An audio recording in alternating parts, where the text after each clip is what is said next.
الحمد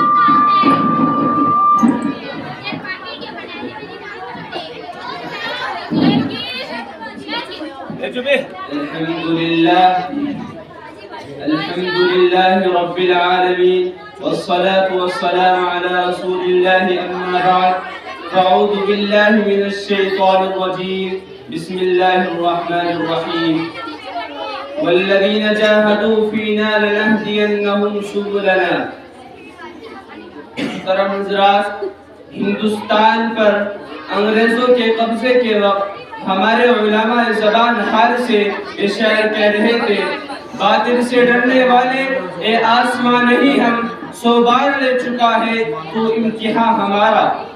اور جب ہندوستان آزاد ہوا تو لوگ علماء کی قربانیوں کو بھول گئے.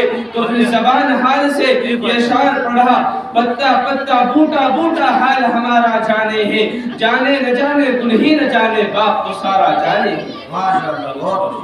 دوستو، حضور صلی اللہ علیہ وسلم نے فرمایا تھا کہ حضرت آدم علیہ السلام ہندوستان میں نازل ہوئے.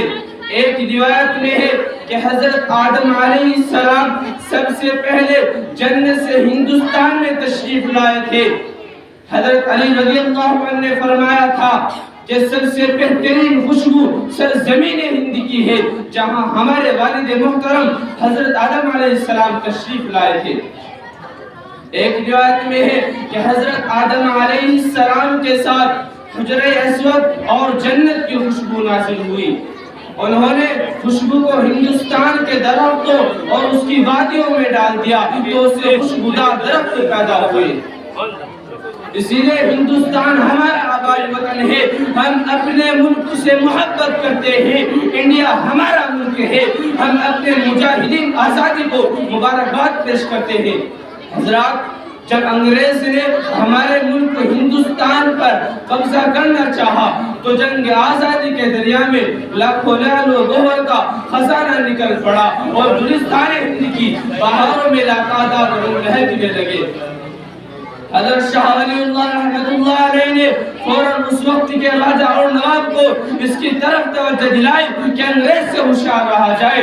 لیکن راجہ اور نواب آپسی دشمنی اور عیش و عشرت سے باز نہ آئے، جس سے انگریزوں کا اثر بڑھتا چلا گیا.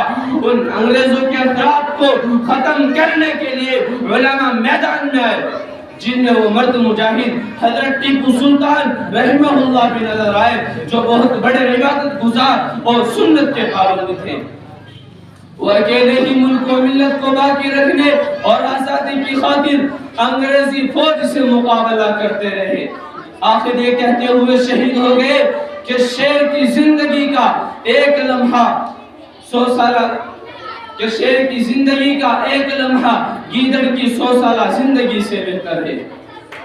اور ان میں وہ مرد مجاہد حضرت شاہ عبدالعزیز رحمہ اللہ بھی نظر آئے، جنہوں نے انگریز کے خلاف جہاد کا فتویٰ دیا تھا اور فرمایا کہ اپنے ملک سے محبت کرنے والے ہر شخص پر فرض ہے کہ انگریز کو ہندوستان سے باہر نکالے بغیر اپنی زندگی کو حرام سمجھے.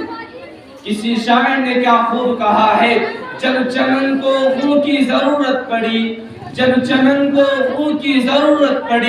سب سے پہلے ہماری ہی گردن کٹی. پھر بھی کہتے ہیں آج اہل چمن یہ چمن ہمارا ہے تمہارا نہیں. محترم دوستو، ہندوستان کس نے آزاد کیا؟ مولانا قاسم نانوتوی اور مولانا رشید احمد گنگوئی، حافظ زمان رحمہ اللہ وغیرہ حضرات نے اپنے شیخ حضرت حاجی امداد اللہ کی رہنمائی میں تلوار اٹھائی اور آزادی کی راہ میں سرفروشی کے ساتھ میدان میں اترے. علماء کرام کی میٹنگ ہوئی. مولانا قاسم نانوتوی نے فرمایا کہ انگریز نے پورے ہندوستان پر قبضہ کر لیا ہے، ہم ان انگریزوں کو اس ملک میں رہنے نہیں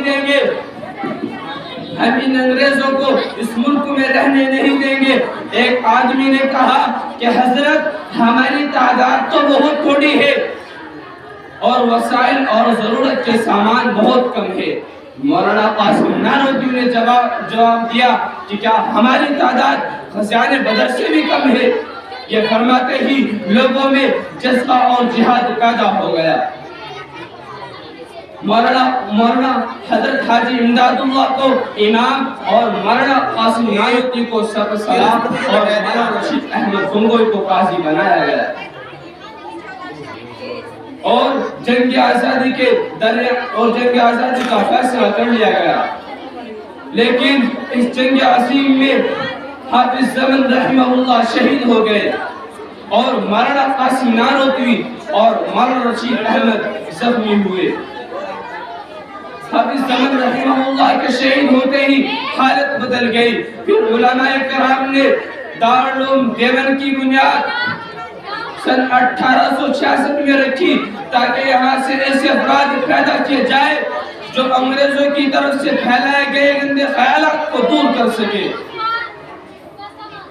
یہ دارالعلوم دیوبند ایک اسلامی قلعہ تھا اور ہے اور رہے گا انشاءاللہ۔ دوستو، ہم سے سوال ہوتا ہے کہ مسلمانوں نے ہندوستان کو کیا دیا ہے؟ جاؤ حاملہ کی بلندی سے پوچھو، زمین ہند کی صحراؤں سے پوچھو، ہندوستان کے صحراؤں سے پوچھو، لال قلعے کے جھنڈے سے پوچھو، قطب مینار کی بلندی سے پوچھو، آسمان کے تاروں سے پوچھو اور تاج محل کی رعنائی سے پوچھو اور جامع مسجد کی عظمت سے پوچھو۔ یہ سب بتلائیں گے کہ ہم مسلمانوں نے ہندوستان کو کیا دیا ہے۔ حضرت مولانا ریاست علی بجنوری نے کیا خوب کہا ہے، جب ہم مولانا ریاست علی بجنوری نے کیا خوب کہا ہے، یہ اہل چمن بتلائے گا کیا ہم نے دیا ہے ان کو۔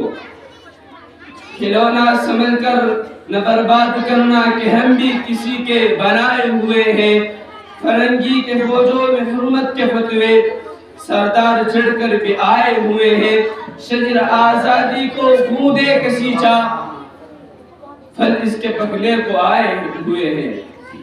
مصائب میں الجھ کر مسکرانا میری فطرت ہے، مجھے ناکامیوں میں عشق برسانا نہیں آتا۔ وآخر دعوانا الحمدللہ۔ مسلمان نہاد رہے